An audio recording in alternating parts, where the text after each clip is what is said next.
He'll watch a movie, then he'll tell you all about it. It's the Armstrong Entertainment Show. Hey, what's up everyone? This is Chad from Armstrong Entertainment, and I saw the movie The Bourne Legacy. It stars Jeremy Renner, Rachel Weisz, Edward Norton, and there's a humongous supporting cast. I mean, I can't even begin to name how many people. There's like 10 other actors in this movie, and they have small little parts tying the movie together. So the first time I saw the preview for this movie, I was really confused. I was like, what is this? How is this a new Bourne Identity movie without Matt Damon? What are they doing? Or is Jeremy Renner supposed to be the new Jason Bourne, or is he a new character, or what's going on? And, well, he's a new character. So basically, he's taking the reins from Matt Damon, and he's doing his own, I think his name was Aaron, I wrote it down, hold on. Aaron Cross is the new hero, played by Jeremy Renner. Obviously, I haven't read the books, but I know there's a ton of them out there, and I know they're probably not all about Jason Bourne. But this series, I always liked it. I always thought that it was a great series, and it kind of surprised me. There's a lot of awesome action sequences in all the movies, and I really enjoy this series. I was a little confused though. I couldn't remember exactly what Jason Bourne was. I knew he was a really good fighter and there's always action sequences, but I kind of forgot the whole backstory and what was going on. I mean, the first movie is like 10 years old, so I kind of need to rewatch the old ones to remember.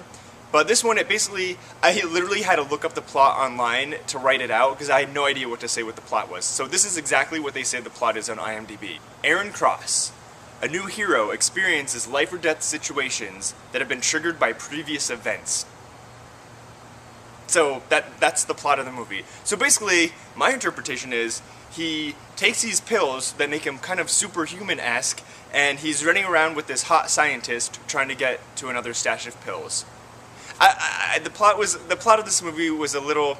They made it seem like the plot was so intricate and so like detailed and confusing, and I was like, okay, I got to put my thinking cap on. I'm really gonna have to like sit down and like listen really carefully to everything they say. Otherwise, I'm gonna be completely lost. Not so at all. This movie, the plot is so simple, and they just made it sound like it was really hard to understand. This movie really surprised me. I knew it was going to be good, because I had heard, but holy crap, I loved this movie. It had me on the edge of my seat for so many parts. I mean, I was literally like, oh my gosh, and they weren't even that big of scenes, and it's been done before, but I don't know what it was. I was just so into this movie.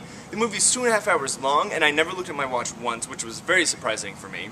It was still a little too long. I mean, there's this whole action sequence at the end involving motorcycles that was way too long. I kind of was zoning out there. But other than that, these scenes, I don't know what it was. They were just so interesting to me. There's a scene in in a laboratory that reminded me of Jurassic Park for some reason. There was a scene. Well, I guess I shouldn't say, but there were just some really, really good scenes that really had me on the edge of my seat, and I really enjoyed them. Jeremy Renner as the new Jason Bourne character hero, he was good. I thought he was good. He wasn't as strong as Matt Damon, I would say, and there was definitely some parts in the movie where I was like, it seemed like he was acting to be the cool hero, and he didn't pull off about 2 or 3 scenes for me, and it kind of stuck out. But other than that, I thought this movie was great. You definitely need to check it out, especially if you've seen the other films. Way better than the other movie I saw this week, The Campaign, so definitely go check out The Bourne Legacy. They throw in so many characters and bad guys throughout the entire movie. You're just like looking left and right, and you're like, well, what's happening? Definitely a great movie. Go see it. It's called The Bourne Legacy. I highly recommend it, and I'm so glad I liked it. So until next time. He'll watch a movie, then he'll tell you all about it. It's the Armstrong Entertainment Show.